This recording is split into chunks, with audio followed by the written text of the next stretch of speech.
Hi mga mare, eto nga mga kaganapan ko ay nakaraan pa ngang linggo. Bale hindi na nga ako nakapag-video diyan ng buo dahil nag-meeting nga lang ako sa eskwela ng aking panganay. Bukasan naman nga ito mga mare, araw nga ng Sabado ay may pasok nga yung anak kong panganay dahil meron siyang training. So sumabay na nga rin kami maagang maaga, kasama ko din si Bunso para nga makapagpalengke na. Bale bumili nga lang ako diyan ng sabon mga mare at fast forward nga ulit, nakauwi na ng bahay at ito na nga rin yung natupag ko. Mainit nga yung panahon mga mare at sayang naman, kaya ayan, inagahan ko nga talaga makapagsampay. Sayang naman kasi bibihira nga lang uminit dito sa aming lugar. Ayan, for the go na nga ay yung mabibis sa pagsasampay dito. Paigi pa rin kasi yung naiinitan nga ng araw ito mga sinampay. Habang nagsasampay nga ako nito mga maring nilaban ko ay marami na nga rin sumisiksik sa utak ko ng mga gawain, o diba?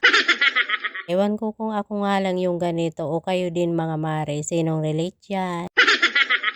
Nakakatuwa nga lang mga mare kapag ganito nga nakatapos ka ng isang gawain. At eto nga mga mare, hapong ganap naman ito ay pinakain ko na nga din itong mga alaga naming manok. Rami-rami na naman nga mga maring mga bagong sisiw na nga mabuhay at lumaki silang lahat mga mare. Sa ngayon kasi hindi maganda yung panahon dito sa amin. Kasing ulan, kapag ganito nga yung panahon ay namamatay din yung ibang mga sisiw. Forward nga tayo mga mare, pagkatapos ko magpakain nga ng manok ay dito naman ako sa loob ng aming kusina. Nagbigay nga sa aking asawa nga ng kamuting kahoy, tapos ito lulutuin ko na nga rin mga mare kasi sayang naman kung masira. Gawin ko nga lang pala itong mga maring karokya, kaya ito nung mabalatan ko na, ayan, ginadgad ko na nga pala dito sa aking gadgadan. Ilang piraso nga rin dito mga mare, pero inalis ko nga yung medyo may sira na kasi hindi na nga yun pwede. Bali naalala ko kasi mga mare, sabi ng lola ko kapag yung kamuting kahoy na mayroon na nangingitim ay hindi na yun pwedeng gamitin or lutuin. At dahil ang dami ko na naman nga mga mare na ikwento sa inyo, eto nga pagkatapos ko nga pala magadgad lahat ay pipigaan ko na nga pala yung katas niya. Tanggalin ko yung katas dyan mga mare, at pagkatapos noon ay maglalagay na ako ng 2 kutsara nga ng asukal. Mga ganitong pang merienda mga mare ay napakatipid nga kasi asukal nga lang yung ilalagay natin dito, tapos makakagawa na nga tayo ng karokya. At ganito nga mga mare, kapag naihalo natin ng maigi yung asukal dito sa ating ginadgad na kamuting kahoy ay ipo-form na nga natin ang bilog. Nakadepende na nga sa atin mga mare kung gaano kalaki yung ipo-form nating bilog. Na-form na nga natin ang bilog mga mare ay papagulong nga ulit natin sa kaunting asukal. Ito na nga lahat mga mare yung nagawa ko, at nagpainit na nga ako ng mantika sa kawali at nagumpisa na nga rin ako dito sa pagpiprito. At hihintayin nga lang natin mga mare na mag golden brown ito. Kapag na golden brown na ay pwede na natin itong hanguin. Ganito nga lang mga mare kadali gumawa ng karokya na pang merienda na pang masa. Ayan na nga mga mare, kain po tayo. Lord sa blessing. So ayun lang, see you in my next vlog. Bye bye.